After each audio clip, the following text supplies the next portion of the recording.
Ahojte, zdravím vás. Počkaj, prečo je to také divné, že sa tam nevidím poriadne. Idem niekde na svetlo. Alebo čo? Nevadí.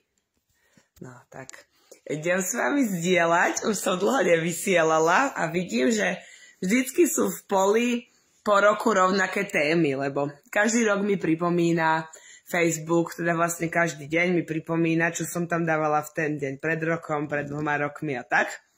A väčšinou vždycky v tých ročných obdobiach a v tých istých dňoch sa opakujú témy. Takže dávala som tam zrovna o náparke, tak v sobotu som bola asistovať na kurze pre poskytovateľky náparky a nakúpila som si nové pomôcky. Takže môžete prísť na krásny rituál.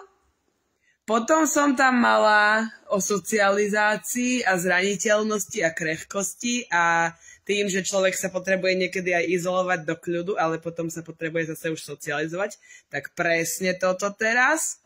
A vlastne, že som aj dlho nevysielala. Tak som si dneska púšťala svoje video a sa mi páčilo, tak teraz som videla na Instagrame video, že robia divadlo rodičom, deti, akože.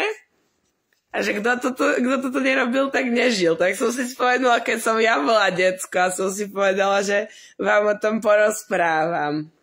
My sme mali chalupu vo Vrícku a tam sme chodívali v lete. A s bratrancom sme robili cirkus pre mami a pre starú mamu. Neviem teda, či aj Striko tam bol, alebo či len mami, to si už nepamätám presne, kto tam všetko bol. A mali sme tam číslo, že škrečok v ruži, že chodil akože škrečok dokola, potom medvede, že sme sa prezlikli za medvede, alebo nejaký cvičený medveď, skákanie gumy a neviem ešte, aké všetky možné tam boli. A so starou mamou, keď sme chodili na ihrisko a vyliezali sme napríklad, tak nám vždycky hovorila, že to robíte zložitosti. A ja keď som bola decko, tak som dostala nápad, keď sme robili ten cirkus na záhrade, že veď to je super nápad, že to by som mohla aj zorganizovať. A som vymyslela, že urobím v meste normálne na ihrisku, že tam vyliezať na tie a robiť na tom akrobatické kúsky. Tam, čo stará mama nám povedala, že to sú zložitosti. Tak som urobila plagát, že cirkus Cirus, a som tam dala nejaké obrázky, že aké čísla tam budú a koľkatého o koľkej a vylepila som to na autobusovú zastávku. A bratranec si urobil zo mňa srandu, že 2 tetky si to čítali a že jedna povedala, že ktorý blbec to sem nalepil a druhá, že povedala, že keď bude mať čas, tak tam príde. Na schvál to tak povedal, aby to bolo dôveryhodné. Tak. A potom nakoniec som si povedala, že tak tam teda neprídem, lebo som nevedela, či tam niekto príde, ale vlastne už vtedy som mala túto pohnútku organizovať nejaké udalosti, prednášky a podobne. A keď som bola na tom workshope o náparke, tak som si uvedomila, ako mi chýba prednášať, viesť kruhy, sprevádzať, prinášať svoje dary a svoje skúsenosti ľuďom, tak ma to namotivovalo, pretože fakt tieto dary, tým, že som ich dusila v sebe a neprinášala, sa začali obracať proti mne. Tak som pocitila, že konečne som sa natoľko dovyživila, že môžem znova začať, lebo už to nemôžem vydržať. Tak som vymyslela, že zorganizujem ženský kruh. Mám teraz taký krásny priestor tuto a v Bratislave. A vymyslela som teda, že budúci útorok 15.4. budeme mať kruh na tému zdravé ženstvo. Lebo ja som už, vlastne, ak som robila kedysi tie témy o pôrodoch a o popôrodnej obnove a o domácom pôrode, tak tým, jak deti vyrástli, tak som aj ja z toho vyrástla a už som prestala robiť o tom tie besedy, ale som si uvedomila vlastne, že stále sú to prínosné informácie a že mnoho žien ich nepozná. A už jak dneska sú také proste dneska každý robí hocičo, čo na jednej strane je super, lebo proste je dôležité, aby sa každý realizoval v tom, čo mu je blízke a každý si určite nájde to svoje publikum, ktoré ho potrebuje, len ja mám také, vraj sa tomu hovorí, že apoštoli, že prináša témy, ktoré ešte nie sú známe. A ja to takto mám a potom, keď už to začne byť známe, tak ja si potom poviem, že tak už to niekto robí, tak už to nemusím ja robiť. Že potom už to nie je ako keby pre mňa také zaujímavé. Tak je to na jednej strane aj nevýhoda, lebo keď človek usporiadáva niečo, čo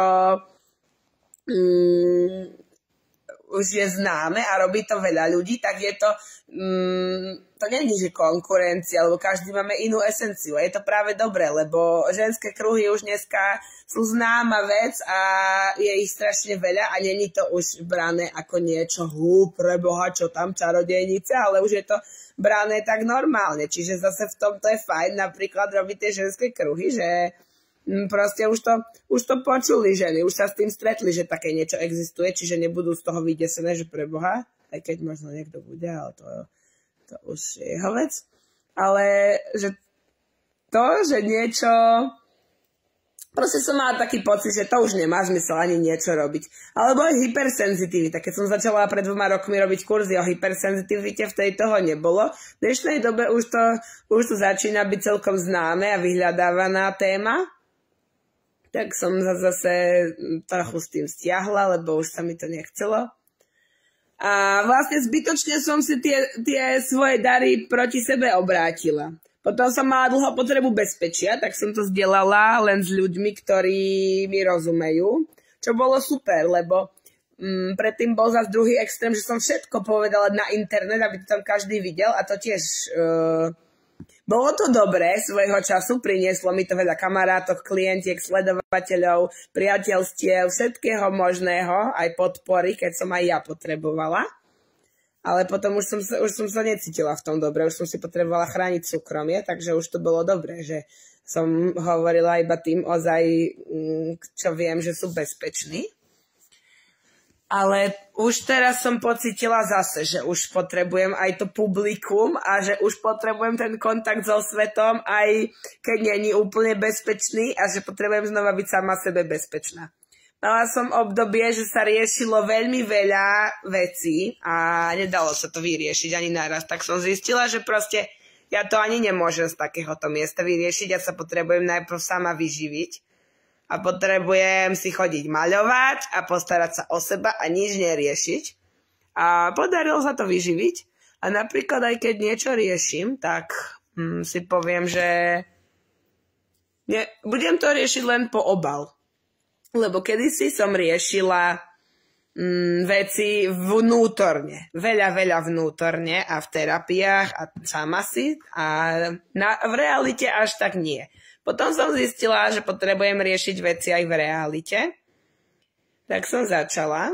A potom som sa zase veľmi snažila riešiť len v realite a vnútorne nie. A to sa nedalo. Niekedy potrebuje si to človek najprv vnútorne a v bezpečí a proste keď k niečomu dojde, napríklad v tej terapii alebo k nejakému uvedomeniu, tak to nemusí znamenať, že hneď musí ísť do sveta a urobiť to tam. Niekedy to má svoj čas a počká si to, ale potom príde tá chvíľa, kedy už to musí robiť aj v tej realite. No ale ja som sa nútila už v tej realite a ešte som nemala tie korene a vnímala som to vlastne tak, že som odkusnutá. Teraz som objavila aj ten pojem enmeshment trauma, to je veľmi výstižné, čo... pri hypersenzitivite často, alebo keď má človek napríklad rodičov narcistických, alebo manipulatívnych, alebo napríklad mňa keď schovávali.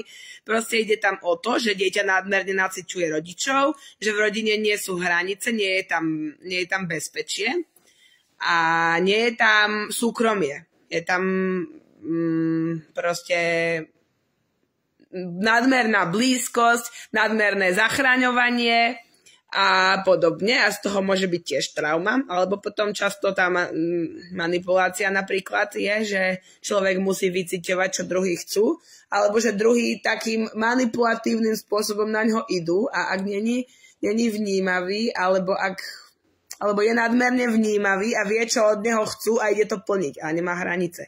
A toto vlastne už veľa nástrojov som na to objavila, aj veľa uvedomení všetkého. A teraz som teda zistila toto pomenovanie, že sa to takto volá. A začala som si všímať, že kde sa to všade vlastne prejavuje, lebo proste som objavila, že budem musieť aj sprevádzať inak. Že kedysi mi fungovalo to nadmerné naciťovanie človeka a teraz už mi to nefunguje. Teraz už budem to musieť robiť úplne inak. A som sa toho aj bála, čiže som dlho aj nesprevádzala. Teraz znova začínam, takže som si povedala, že proste musím už začať. Že keď sa budem na to cítiť. Keď sa na to necítim, naozaj sa netreba síliť, lebo dneska je moderné hovoriť, keď nie teraz, teraz je ten najlepší čas, ale není to vždy pravda. Niekedy naozaj človek potrebuje fakt kľud, bezpečie a zaliesť si. Ale potom nesmie prešvihnúť ten moment, keď ho to volá von. Alebo môže, ale potom ho to bude volať už čoraz drsnejšie. A niekedy je to fakt dobre si počkať, až kým to volá veľmi drsne a až vtedy vyliesť z tej komfortnej zóny. To som aj zistila, že to je dobrý spôsob, že keď dostanem nápad, kedy si mi fungovalo, dostanem nápad, idem, zrealizujem. A teraz, jak som bývala na tej dedine, proste, jak ma to vyčerpalo, tak teraz už mám, že nápad, OK, berem na vedomie, je tu nápad, zatiaľ je v poli a nemusím ho hneď ťahať do hmoty. A veľa nápadov sa ani nestiahne do hmoty, lebo keby proste na jeden dokončený, zrealizovaný nápad, prípadne neviem koľko, 100 nedokončených. Ani žena nemá 500 detí, aj keď má 500 vajíčok. Proste nemusíme všetko dokončiť a vďaka tomu, že všetko nedokončíme, tak nemusíme ani... tak vďaka tomu aspoň niečo dokončíme.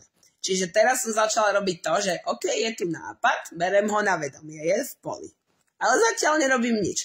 A počkám, či sa bude ten nápad vrácať. Lebo keby som išla hneď, tak vlastne je to ako keby semienko, vytrhnem, ešte keď nestihlo ani vyrásť a zakoreniť sa, len ho zasadím a hneď ho už vytrhnem. Takže to bolo také deštruktívne, že som sa musela naučiť počkať. A vnímam to tak, že je to poobal. Že potrebujem riešiť len poobal. Že aby som mala ten obal, tie hranice, alebo ten energetický obal, úplne to tak vnímam. A úplne to aj vnímam, že napríklad keď som celistvá, že sa cítim úplne inak. Ale neznamená to, že nemôže človek robiť nič. Niekedy nemôže, naozaj. Treba to počúvať. Treba to robiť podľa toho naozaj, ako je to prítomné v danom momente. Ale niekedy si to proste človek sceliství tým, že ide do toho. Stal sa mi raz taký vtipný príbeh, ktorý myslím, že dosť ilustruje túto enmeshment traumu. Ja vám ho teda poviem. Moja mama mi vošla do záchoda. Ja som jej povedala, mama, choď preč, chcem mať na záchode súkromie. A ona nešla. Tak som ju musela vystrčiť a zamknúť dvere. A zrovna v ten deň mi hovorila, že mám neuzavreté biopole a že mám robiť transcendentálnu meditáciu. Tak som ju vystrčila, zamkla som dvere a hneď bolo biopole uzavreté. No, proste to niekedy človek ešte není v tom, ešte nemá to uzavreté, ale nemôže na veky sa zavrieť doma a čakať, kedy to bude dokonale. Niekedy musí, ale niekedy už musí výjsť aj taký a proste v tej situácii reagovať, keď to príde. A posilňovať si svoje vlastné vnútorné bezpečie, aby bol bezpečný sám pre seba a druhí nie sú nikdy 100% bezpeční, aj keď je dôležité vyberať si takých, ktorí sú aspoň čo najviac bezpeční, ale takisto majú svoje hranice, alebo niekedy sa človeka môže dotknúť aj to, čo nemyslia zle.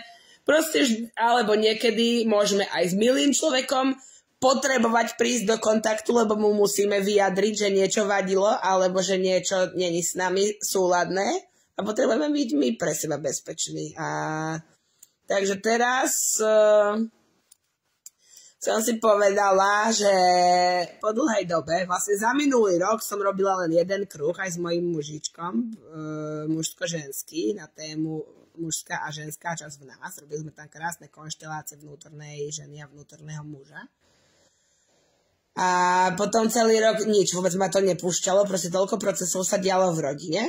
No a teraz som vymyslela teda ten ženský kruh na tému zdravé ženstvo, čiže aj z fyzického hľadiska, o cykličnosti sa budeme baviť, o tom, ako sa starať o svoje ženské zdravie, napríklad pomocou náparky, moxovania, bylín, strávy, čokoľvek, čo bude zrovna prítomné, prípadne o popôrodnej obnove, ak prídu nejaké mamičky alebo o pôrodoch, čokoľvek, čo bude prítomné. Som si povedala, že proste všetky tieto témy, ku všetkým z týchto tém mám čo povedať a nebudem si to už dusiť a nechávať pre seba, keď to môže niekomu slúžiť. A potom takisto k zdravému ženstvu patrí aj psychické zdravie, čiže tieto témy, presne čo spomínam, hranice, vzťahy, sebauvedomenie, starostlivosť o seba a podobne. Čiže podľa toho, čo bude prítomné. A mám tu aj hudobné nástroje, čiže budeme mať aj relaxačný zvukový kúpeľ. Zrovna včera mi ho robil môj mužiček a robil mi aj náparku, keďže som zistila, že potrebujem pre seba. A aj na tom workshope sme si robili náparku. A aj, že potrebujem aj individuálnu, aj s tou starostlivosťou, lebo kedysi som si uvarievala sama, potom som bola v Prahe v salóne Bambha, ktorý žiaľ už skrachoval, lebo bol COVID. A možno aj preto, že ženy nie sú naučené si dopriať výživu a pozornosť. Sú naučené, až keď je strašne zle a skôr také, aby to riešilo problém. A jasné, že náparka rieši veľa problémov alebo pomáha, podporuje pri ich riešení, či už predmenštruačný syndrom, podpora plodnosti, chlad v tele, pomáha pri poporodnej obnove, pomáha zmäkčiť jazvy, dvíhať orgány, zohrievať telo, hydratovať, veľa prínosov má, ale je to aj výživa. A ja som si napríklad povedala, že ja to chcem robiť ako výživu pre ženy. Že nie ako nejakú liečebnú procedúru, ale čisto ako výživu, pretože ja by som na toto išla a ja vidím, že má zmysel jedine z tohto miesta k sebe pristupovať. Jasné, že ten problém, keď už máme, tak môže byť inšpiráciou na to, aby sme sa konečne začali o seba starať, ale nesmie to myslieť sa, Ježiš, som pokazaná, musím to rýchlo vyriešiť, ale z toho, že sa mám rada a chcem sa o seba postarať. A ja napríklad aj keď som mala coaching, tak som tej coachke povedala, že nemusí z toho byť výsledok, že ja sa chcem o tom len porozprávať, potrebujem si prebrať rôzne možnosti a potrebujem to riešiť len po obal. Čiže nemusíme mať z toho výstup, ale iba si to chcem po obal, proste premyslieť všetky pre a proti a pošpekulovať nad tými možnosťami. A zrazu potom som aj došla k výsledku. Čo to vtedy mi pripadalo nemožné, že keď tam je ten tlak na výsledok, alebo je tam to neprijatie a tá snaha rýchlo len to vyriešiť, len aby nebolo v tom živote nič, kde by nás to prinútilo nejak cítiť, spomaliť, postarať sa dobre o seba. Proste často ide človek na terapiu, ja neviem, napríklad kvôli deťom, alebo kvôli partnerovi, alebo niečo také. Dobre, veď môže to byť inšpirácia, možno, že keď by to sám pre seba neurobil, ale aj tak musí potom v konečnom dôsledku dojsť k tomu, že to robí len pre seba. No a teda som pocítila, že potrebujem aj ja takúto výživu. Tak vlastne odkedy som bola v tej Bambhe, tak muž mi chystal tú náparku, lebo sa mi to už nechcelo to chystať samej. Ale on mi to proste navaril, kým sa to varilo, sa so mnou rozprával, potom mi to prichystal, sadla som si a zavrel ma a mal pokoj. A bolo to fajn, lebo pravdivá vzťahová vzdialenosť, niekedy sa treba aj oddeliť, o tom budeme robiť mužsko-ženský kruh, že pravdivá vzťahová vzdialenosť. Ale som potrebovala pri tom pozornosť. Takže som si vypýtala a bolo to super. Je to pekne prichystal, zmontoval mi novú stoličku. sa so mnou rozprával a potom mi robil zvukový kúpel, čiže som bola vyživená a spokojná z toho a môžem to robiť aj ja pre žienky. Takže keby ste chceli, tak môžete prísť na takýto krásny rituál alebo môžete prísť na ženský kruh. Teším sa na vás. Ahojte.